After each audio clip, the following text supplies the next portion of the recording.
শুভ সকাল বন্ধুরা। আজকে আমার আগরতলার শেষ দিন, তাই আজকে সকালবেলা বেরিয়ে পড়বো কসবা কালীবাড়ির উদ্দেশ্যে।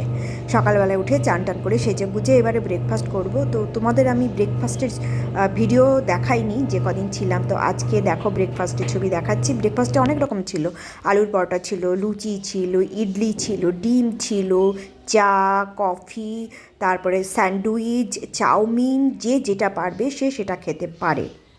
তো আমরা ব্রেকফাস্ট সেরে আমরা অটো না ছিল টোটো করে আমরা কসবা কালীবাড়ির উদ্দেশ্যে রওনা হলাম। কিন্তু আমি সাজেস্ট করব টোটো না নিয়ে যেতে, কারণ ওটা একটু পাহাড়ি এলাকা, তো উপরে উঠতে খুব কষ্ট হয়েছে আমাদের।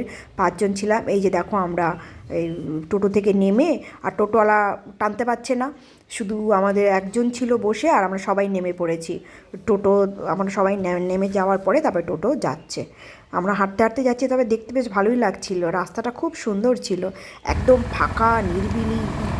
এই কসবা কালী বাড়ির নাম অতীতে ছিল কলাইগড় বা কমলাসাগর। রাজা 15 শতকে রানী কমলা দেবীর বাসনা পূরণের জন্য ধান্যমাণিক্য রাজার নাম, তিনি এই দিঘিটা খনন করেন। আমরা এখন যাচ্ছি কসবা কালীবাড়ি মন্দির। কলকাতা কসবা না, এটা আগরতলা কসবা কালীবাড়ি মন্দির। যেহেতু আমরা টোটো নিয়েছি, ওই জন্য একটু আপস অ্যান্ড ডাউন আছে। যখন আপের দিকে উঠছি তখন টোটো উঠতে পারছে না, 5 জন আছি, নেমে পড়ছি টোটো থেকে, হাঁটতে হাঁটতে যাচ্ছি, বেশ মজাই লাগছে।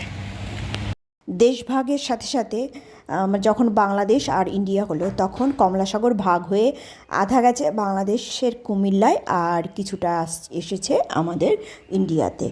আর এই দিঘির পাড়ে টিলার টঙ্গে মন্দিরের 12 শতকে মহিষাসুর মর্দিনী বেলে পাথরের দশভুজা দুর্গায় কালীরূপে পূজিত হন এই মন্দিরে। আর মায়ের বিপরীত দিকেই রয়েছে শিবলিঙ্গ, এখনও এখানে বলি হয়। জায়গাটা একেবারেই বাংলাদেশ বর্ডারের কাছে। মন্দিরটা ত্রিপুরার দক্ষিণ প্রান্তে ছিল। এইবারে আমরা শান্তির জল নেব। ঠাকুর মশাই সবাইকে ডাকছেন সামনের দিকে। আগরতলা থেকে বাসে করেও এখানে আসা যায় 1 ঘন্টায়। ত্রিপুরার সম্বন্ধে তোমাদের কিছুটা বলি।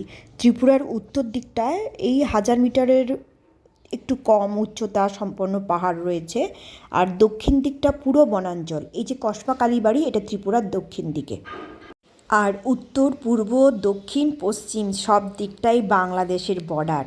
একদম চারিদিকে বাংলাদেশ, আর মাঝখানে ত্রিপুরা। ত্রিপুরার মেন নদী হচ্ছে গোমতী, তারপরে ধোলাই, খোয়াই, দেও।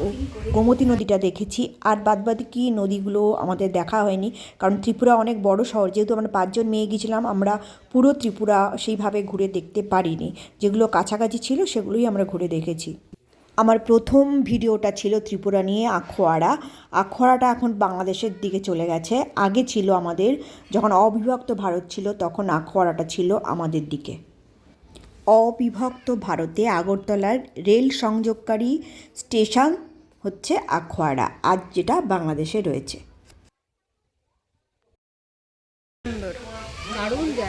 একদম নিরিবিলি, চারিদিকে গাছগাছালি, কত পুরো ইন্টেরিয়ারে বল, একদম বাংলাদেশের কাছে।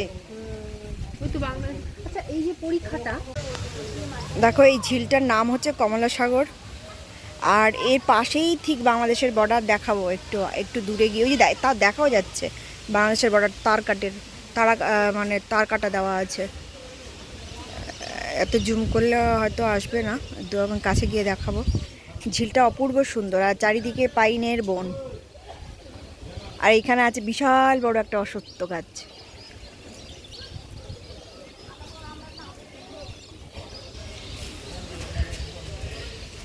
আর এই যে মায়ের মন্দির, জায়গাটা খুব সুন্দর।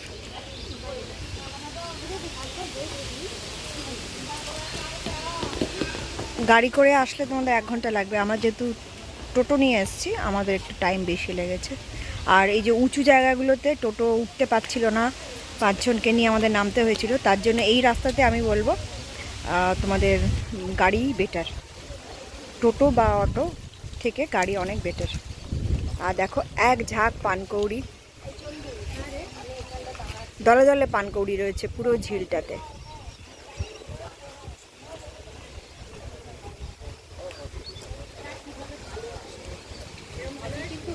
কই ওই যে পুজো এই যে পুজো এটা মুখটা বিরক্ত দেয় কিন্তু হয়ে যায়। ও পুজো দা শুনেছি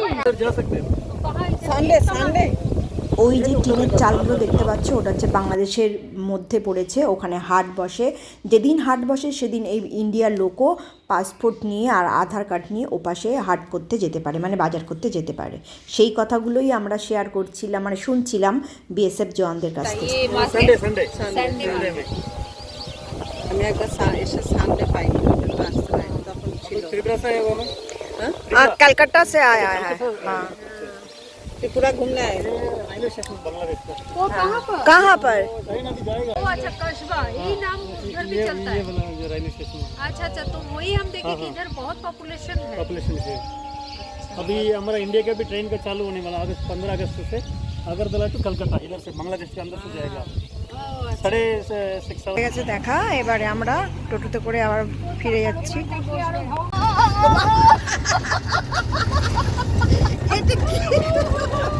গাড়ি গিয়ে বলবে যে আমার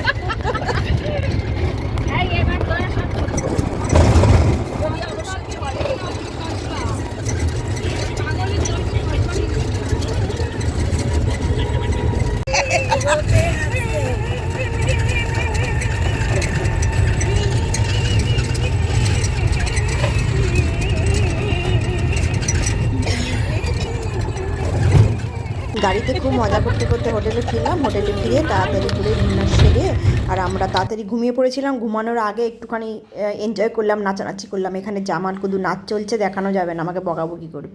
তো আজকের ব্লগটা নিশ্চয়ই তোমাদের ভালো লেগেছে আশা করি। তো টাটা, বাই বাই, সবাই ভালো থেকো।